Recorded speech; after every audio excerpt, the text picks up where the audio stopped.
Speaker साहब, मैं दिल्ली के एक सिख बहुल क्षेत्र का प्रतिनिधित्व करता हूं। यहाँ पर सभी धर्मों के लोग, चाहे कोई सिख है, कोई हिंदू है, सभी धर्मों के लोग बहुत प्यार से, आपसी सद्भाव से रहते हैं। 2 दिन पहले पश्चिम बंगाल के अंदर जो हुआ, उसको लेकर मेरे क्षेत्र के लोगों के अंदर बहुत रोष है। सभी लोग मेरे से फ़ोन कर करके पूछ रहे हैं कि ये किस तरीके का भारत भाजपा बनाना चाहती है। 2 दिन पहले पश्चिम बंगाल के अंदर भाजपा के एक बड़े नेता शुभेंदु अधिकारी ने एक ईमानदारी से ड्यूटी कर रहे सिख अधिकारी को खालिस्तानी बोल के रोकना चाहा।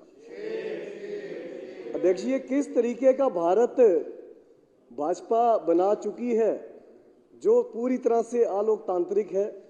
और इन भाजपाइयों को मैं बताना चाहता हूं कि जिस पगड़ी पर आप देखकर खालिस्तानी का कमेंट कर रहे थे, इस पगड़ी का इतिहास पहले जान लो। हमारे डीएनए में है कि हम तानाशाही के आगे नहीं झुकेंगे।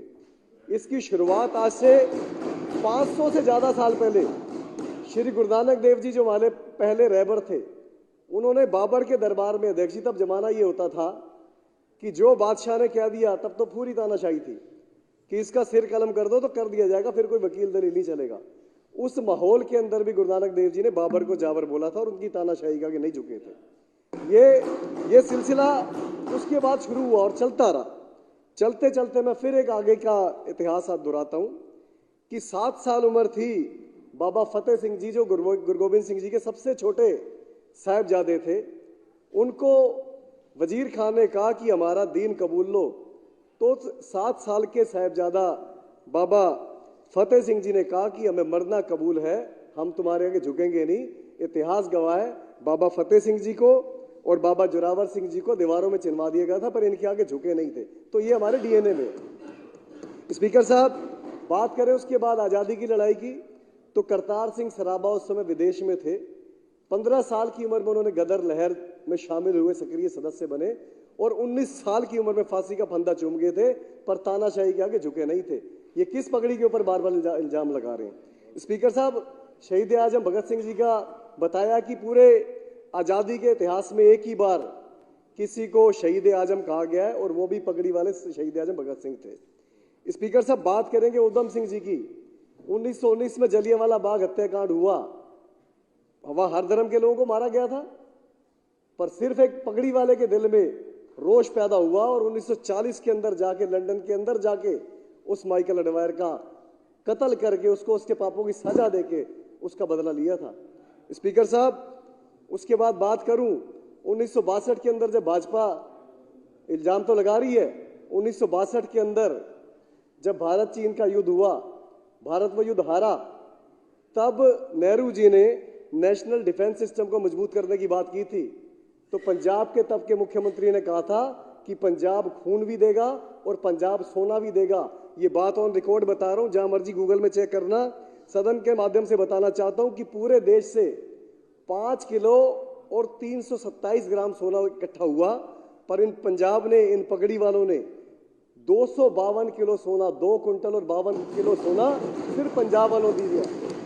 इस देश की आज़ादी के इतिहास की बात करें तो 121 लोगों को फांसी हुई थी, जिसमें से 93 ये पगड़ी वाले ही थे। स्पीकर साहब, 2626 लोग उम्र कैद की सजा में गए थे, काला पानी गए थे, उसमें से 2147 लोग पगड़ी वाले ही थे। इनको शर्म आनी चाहिए पगड़ी वालों के ऊपर देशभक्ति का, विरोध का इल्जाम लगाते हुए। स्पीकर साहब, उसके आगे बढ़ूं तो ये नागपुर से ट्रेनिंग लेकर आए, हमें देशभक्ति सिखाएंगे, जो अपने वहां पर तिरंगा तक नहीं लगाते। आज तिरंगे में सबसे ज्यादा लिपट के लाशें कहीं आती है तो पंजाब के अंदर आती हैं। हमें इनसे देशभक्ति सीखने की जरूरत नहीं है। स्पीकर साहब, किसान आंदोलन हुआ। अब ऐसे तो अंग्रेज भी कह देते, आज ये कहते हैं जी पंजाब के किसानों को ज्यादा परेशानी हो रही है। ऐसे तो अंग्रेज कह देते जी पूरा देश गुलाम है, ये पंजाब वालों को क्यों दिक्कत हो रही है। 121 में से 93 सिखों को क्यों फांसी हो रही है, पंजाब वालों को क्यों परेशानी हो रही है। हमारे डीएनए में, हम तानाशाही के आगे झुकेंगे नहीं। स्पीकर साहब, 2 साल पहले 19 नवंबर 2021 को प्रधानमंत्री नरेंद्र मोदी जी ने पूरे देश के आगे माफी मांगी और कहा जी मैं तीनों खेती कानून वापस लेता हूं, और वादा किया जी किसानों की जो भी मांगे हैं वो पूरी करूंगा। आज क्या गलत हो रहा है, प्रधानमंत्री जी अगर अपनी बात से मुकर गए और किसान फिर सड़कों पे आकर आंदोलन कर रहे हैं, तो गलती तो प्रधानमंत्री जी की है। जो कमिटमेंट किया था, जो वादा किया था, उसको पूरा करें। किसान खुशी खुशी अपने खेतों में जाएं, देश की बढ़ोतरी के लिए, देश की उन्नति के लिए अपने कामों में लगेंगे। पर हर दिन तानाशाही के नए रिकॉर्ड कायम करने का जो भाजपा काम कर रही है वो बहुत शर्मनाक है। स्पीकर साहब, इस देश की जल सेना, इस देश की थल सेना, इस देश की वायु सेना, हर सेना के सर्वोच्च पदों पर ये पगड़ी वाले बैठे हैं।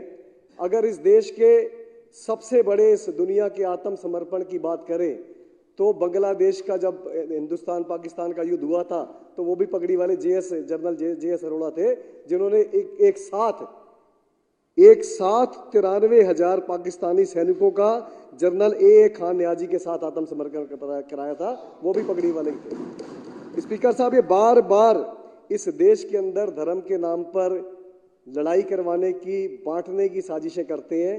दरअसल धर्म के नाम पर इस देश को कोई बांटना चाहता है तो ये भाजपा ही है, इनके अलावा और कोई नहीं है। बाकी सारे देशवासी बहुत प्यार से, बहुत सुकून से रहना चाहते हैं। स्पीकर साहब, मैं अपनी बात को कंक्लूड करूंगा 2 लाइनें बोल के कि अंधे निकालते हैं नुक्स मेरे किरदार में, अंधे निकालते हैं नुक्स मेरे किरदार में, बहरों की शिकायत है कि मैं गलत बोलता हूं। धन्यवाद स्पीकर साहब।